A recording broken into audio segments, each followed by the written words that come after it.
చాలు మా హస్బెండ్ కొండ మీద కోతినైనా తీసుకొచ్చి నా ముందు పెడతారు. అలాంటిది లాంగ్ డ్రైవ్ ఎప్పుడైనా వెళ్ళాలని ఉంది అని ఎప్పుడో అన్నాను. అది చాలా సీరియస్‌గా తీసుకున్నారు. సో, ఊరు నుండి వచ్చేటప్పుడు అయితే సరే మనం సరదాగా భీమవరం నుంచి హైదరాబాద్ బైక్ మీద వెళ్దాము. మధ్య మధ్యలో ఎక్కడ ఆగాలనిపిస్తే అక్కడ ఆగుదాము. ఫుల్‌గా లైక్ నచ్చిన ఫుడ్ కానీ, ప్లేస్ కానీ ఏదైనా నచ్చితే వీడియోలు అవి తీసుకుందాం అని అన్నారు.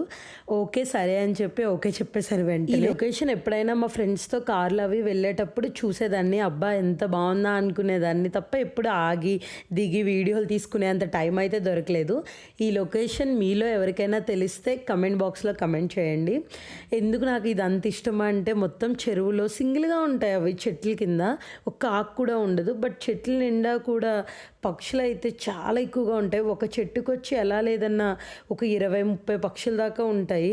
నాకు ఎప్పటి నుండో డౌట్ ఏంటి ప్లేస్ అని చెప్పి లైక్ మూవీస్లో ఏమైనా షూటింగ్స్ అవి తీస్తారా అని అనుకునేదాన్ని. సో ఫైనల్గా ఆగే ఛాన్స్ వచ్చింది కాబట్టి మంచిగా వీడియో అయితే తీసాము. మేము ఈ ప్లేస్లో ఆగినప్పుడు అయితే వీడియో తీయడానికి మాకు అరౌండ్ ఒక ½ అవర్ వరకు పట్టేసిందనమాట. సో అలా వీడియో తీసుకున్న తర్వాత మొత్తం హైవే రోడ్ కదా, రోడ్స్ అండ్ పక్కనే పొలాలు అవన్నీ కూడా ఉన్నాయి. చాలా పీస్ఫుల్గా ఉంది ఏరియా కూడా. అండ్ హైవేలో బైక్ ఆపి వీడియో తీయడం అనేది అంత ఈజీ కాదు.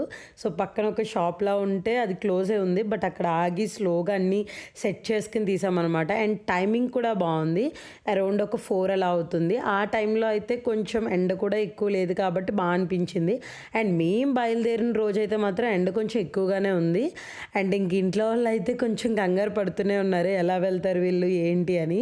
బట్ మేమైతే మాత్రం చాలా పీస్ఫుల్గా ప్రశాంతంగా వచ్చేసాము. ఇంక ఇక్కడ వీడియో అయితే తీసేసిన తర్వాత మొత్తం ఊరు నుండి హైదరాబాద్ వచ్చేలోగా మేము ఎన్ని ప్లేసులు కవర్ చేసాం, ఎక్కడ ఫుడ్ తిన్నాం, ఎక్కడ ఏమేమి అవైలబుల్గా ఉన్నాయి అవన్నీ కూడా మీకు ముందు అన్నీ క్లియర్గా చూపిస్తాను. చుట్టూ పంట పొలాలు అవి కూడా చాలా బాగున్నాయి. సో అందుకే బాగా కవర్ చేయాలని అనిపించింది వీడియో కూడా. చూడండి ఎంత పీస్ఫుల్గా కామ్గా ఉందో. ఇంకా మేము ఇంట్లో ఎప్పుడు రివీల్ చేసాము అంటే ఆ రోజు ముందు రోజు నైట్ చెప్పామన్నమాట, ఇలా బైక్ మీద వెళ్దాం అనుకుంటున్నామని. ఇంకా మా బుడ్డగాళ్ళు మా అత్తయ్యగారు అయితే ఎదురొచ్చేసారు, జాగ్రత్తగా వెళ్ళండి అని. ఇంకా మా బావగారేమో వీడియో తీస్తున్నారు. అండ్ ఇంట్లో వాళ్ళకి చెప్పిన కూడా ఫస్ట్ కొంచెం కంగారు పడ్డారు. తర్వాత ఇంకా వాళ్ళే అన్నారు స్లోగా వెళ్ళండి అండ్ లగేజ్ ఏం క్యారీ చేయొద్దు, నేను బస్కి ఇచ్చేస్తాను అన్నారు అత్తయ్య గారు. సో మా బ్యాగ్స్ అవన్నీ కూడా నెక్స్ట్ డే బస్కి ఇచ్చారు. మేము మామూలుగా ల్యాప్టాప్స్ అవి ఒక బ్యాగ్ ఒకటి క్యారీ చేసాం. ఇంకా అత్తయ్య గారు వచ్చి శృంగవృక్షం గ్రామ దేవతలు పద్దాలమ్మ తల్లి, మారమ్మ తల్లి, మహాలక్ష్మమ్మ తల్లి.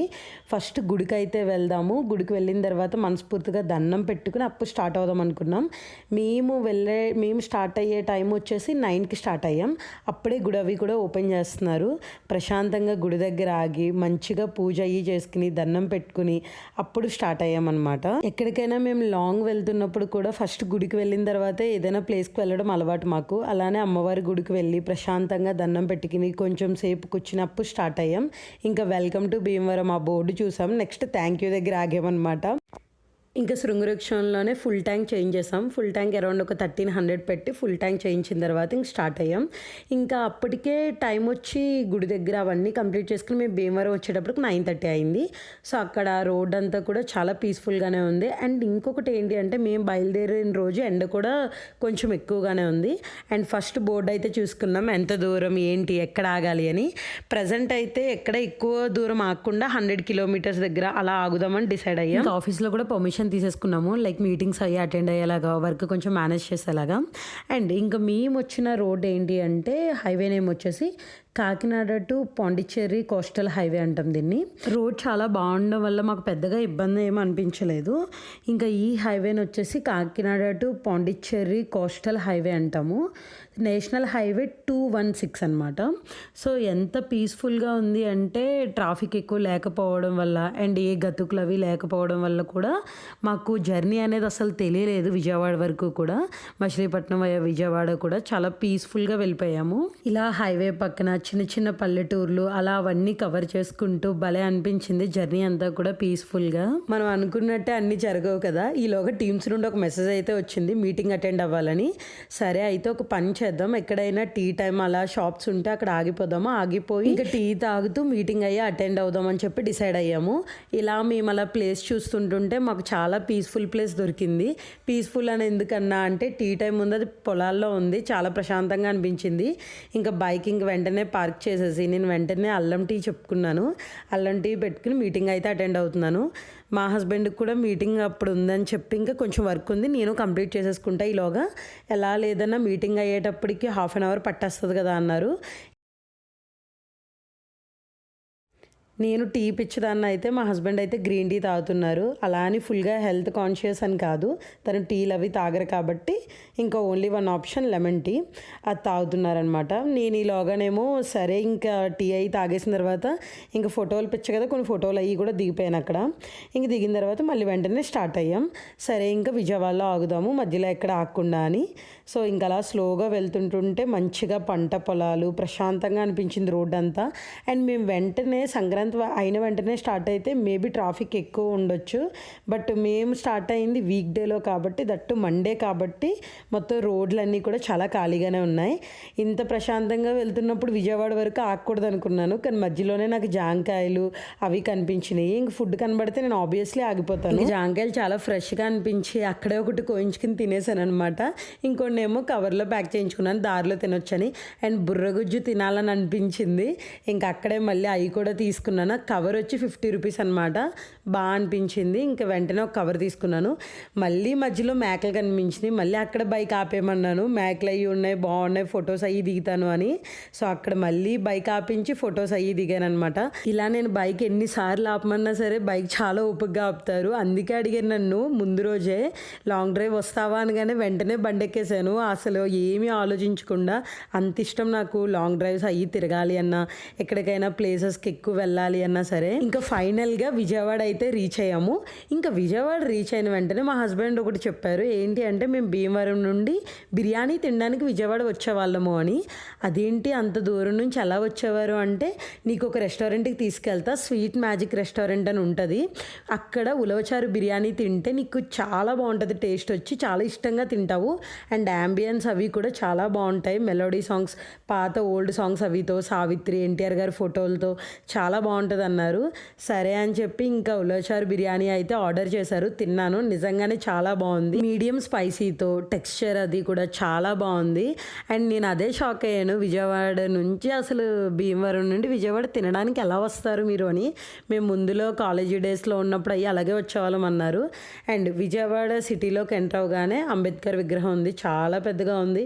ఎందుకంటే నేను విజయవాడ ఎప్పుడైనా వెళ్తున్నప్పుడు బస్సులు అవి వెళ్తున్నా సరే ఆ టైంకి పడుకుంటాను. విజయవాడ ఎప్పుడు వచ్చి ఎప్పుడు వెళ్ళిపోయిందో కూడా నాకు తెలియదు.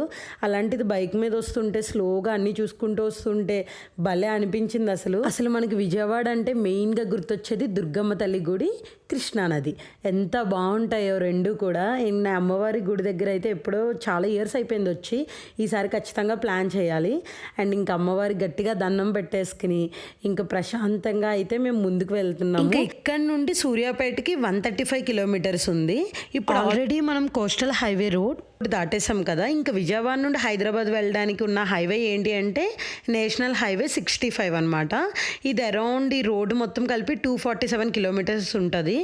మేమైతే ఆకలేసింది, ఫుడ్ తినేసాం, బట్ బైక్ కూడా కొంచెం రెస్ట్ కావాలి కదా, అందుకే బైక్ వాష్ చేద్దామని చెప్పి డిసైడ్ అయ్యాము. ఎందుకంటే అప్పటికే చాలా హీట్ అయిపోయింది, సో కొంచెం దానికి కూడా రెస్ట్ కావాలి కదా అని చెప్పి బైక్ని నీట్గా వాష్ చేయమని చెప్పేసాము.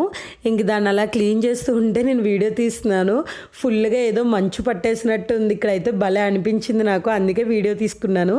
అండ్ ఇంకా మా బైక్ అయితే రెడీ అయిపోయింది. సో ఇక్కడ నుండి మళ్ళీ మా జర్నీ స్టార్ట్ అవుతుంది. ఇంక ఇక్కడ నుంచి వెళ్తున్నప్పుడు అయితే అప్పుడు టైం వచ్చి అరౌండ్ ఒక 12:30 అయింది. ఇంకా లంచ్ అన్నీ కూడా అయిపోయినాయి కాబట్టి ఎండ అయితే మాత్రం కొంచెం ఎక్కువగానే ఉంది, బట్ ఓకే, స్లోగా అలా వెళ్తున్నాము. ఇంక ఇక్కడ ఏవో ఫ్యాక్టరీలు అవి కనిపించినాయి. ఇంకా ఆంజనేయ స్వామి విగ్రహం ఇది చూడగానే కొండంత ధైర్యంగా అనిపించింది. ఎంత పెద్ద విగ్రహం ఉంది అంటే, నేను ఇంత పెద్ద విగ్రహం చూడడం ఇదే ఫస్ట్ టైము, చాలా బాగా అనిపించింది. నాకు లిటరల్లీ ఆంజనేయ స్వామి విగ్రహం ఆకాశాన్ని తాగుతున్నంత అలా అనిపించింది. మళ్ళీ ఇప్పుడు ఒక టోల్ గేట్ వచ్చింది, ఇక్కడ నుండి మళ్ళీ చూసుకుంటున్నా హైదరాబాద్ వెళ్ళడానికి ఎన్ని కిలోమీటర్స్ ఉంది ఏంటి అని చెప్పి. ఇంకా అలా వెళ్తున్నప్పుడు యాక్చువల్లీ పోలీసులు కూడా ఆపుతున్నారు బండి లైసెన్స్ అవన్నీ చూపించడానికి. సో అవన్నీ మంచిగా ఉండడం వల్ల ఏ ప్రాబ్లం లేకుండా బాగానే వచ్చేసాము. అండ్ ఇంకొకటి స్నాక్స్ బ్రేక్ తీసుకున్నాం. ఇక్కడైతే మాత్రం మిడ్లాండ్ రెస్టారెంట్ అని చెప్పాను ఉంది. సరే సరదాగా ఆగుదాము, వాటర్ అవి తాగుతూ ఏదైనా ఎగ్ పఫ్ కానీ అలాంటివి తీసుకుందాం అని అనుకున్నాం. టేస్ట్ అయితే అసలు నచ్చలేదు, బట్ ఓకే అలా అలా అయిపోయింది. అండ్ ఇంకా సన్సెట్ అయితే అయిపోయింది. ఇప్పుడు టైం వచ్చి అరౌండ్ 6 అవుతుంది. ఇంకా సన్సెట్ టైంలో అలా రోడ్డు మీద వెళ్తుంటే భలే అనిపించింది. నాకు సన్సెట్ లైటింగ్ అంటే చాలా ఇష్టం, ఎందుకంటే చిగడగా కాకుండా పగల్ కాకుండా మీడియంలో ఉంటుంది. ఇంకా అది అలా చూస్తూ హ్యాపీగా వెళ్ళిపోయాం. మధ్య మధ్యలో ఏదో ఒకటి డిస్కషన్స్ జరుగుతూ వస్తున్నాయి. సో మాకు బోర్ అన్నది అనిపించలేదు. అండ్ ఇంకొకటి ఏంటి అంటే పెద్దగా అలసట కూడా అనిపించలేదు. బట్ ఆల్మోస్ట్ రీచ్ అయ్యామనే టైంలో మళ్ళీ మా హస్బెండ్కి మీటింగ్ ఉంది. సరే అని చెప్పి అక్కడ ఆగి మీటింగ్ కంప్లీట్ చేసుకున్నారు ఆయన.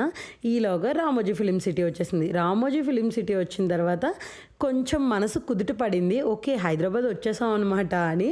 బట్ అక్కడ శృంగవృక్ష నుండి హైదరాబాద్ వచ్చేంత వరకు మాకు పెద్ద అలసట ఏమనిపించలేదు. వన్స్ మేము హైదరాబాద్లోకి ఎల్బీ నగర్కి ఎంటర్ అయిన తర్వాత అప్పుడు మొదలైంది. మెట్రో చూడగానే ఓకే హైదరాబాద్ అయితే రీచ్ అయిపోయాం, దగ్గరికి వచ్చేసామని అనుకున్నాం. బట్ ఓన్లీ హైదరాబాద్కి ఎంటర్ అయిన తర్వాత మాకు చాలా టైం పట్టేసింది. ట్రాఫిక్ అయితే చాలా ఎక్కువ ఉంది అసలు. అప్పటి వరకు అలసట లేనిది ట్రాఫిక్ చూడగానే అలసట కూడా మొదలైంది నాకు లైట్గా. ఇంకా నా వికెట్ డౌన్ అయిపోతుందేమో అనుకున్నాను. నువ్వు అలా నీరస పడిపోకు, మంచిగా రెస్టారెంట్ దగ్గర ఆపుతా అన్నారు. మ్యారేజ్ అయిన కొత్తలో మేము మలక్పేటలో రెంట్కు ఉండేవాళ్ళం. అక్కడ మా ఫేవరెట్ రెస్టారెంట్ వచ్చేసి ఇస్తాంబుల్ రెస్టారెంట్. అక్కడ ఎప్పుడైనా ఫుడ్ తినడానికి వెళ్ళేవాళ్ళం అనమాట. ఫుడ్ అంటే మెయిన్గా మాకు అక్కడ షవర్మా ప్లాటర్ చాలా ఇష్టం.